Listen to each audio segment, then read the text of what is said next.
اور زنا 500 روپے پہ کر دیا، 1000 روپے پہ، 200 روپے پہ۔ حوا کی بیٹیاں، آدم کی بیٹیاں، تیری میری بچیاں اپنی عزت بیچتی ہوئی نظر آئیں گی۔ اپنی کو 4 پردوں میں رکھتا ہے، اپنی کو 7 پردوں میں چھپا کے رکھتا ہے، اپنی پہ برقع بھی ڈالتا ہے، دوست کی نظر نہ پڑ جائے، بھائی کے بیٹے کی نظر نہ پڑ جائے، تائے چاچے مامے کی بیٹی کی نظر نہ پڑ جائے، اپنی کو تو چھپا کے رکھے اور دوسروں کی بیٹیوں کو سٹیج پہ نچائے، تجھے شرم نہیں آتی؟ وہ بھی تو کسی کی بیٹی ہے، پتہ نہیں ابا فوت ہو گیا، پتہ نہیں اماں گھر میں برتن مانجتی ہے، اس لیے بچی سٹیج کی رونق بن گئی۔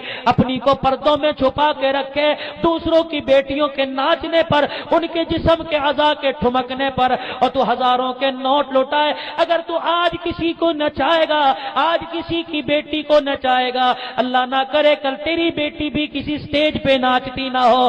آج اگر کسی کو گھنگرو پیر میں پہنائے گا، کل تیری بیٹی کو پہنائے جائیں گے۔ اگر آج کسی کو اپنے بستر پہ لے کے آئے گا، سن امام شافعی رحمت اللہ علیہ فرما گئے، فرمایا زنا ایک قرض ہے، اگر تو اس قرض کو لے گا، وصولی تیری ماں سے کی جائے گی، وصولی تیری بیٹی سے کی جائے گی، وصولی تیری بہن سے کی جائے گی۔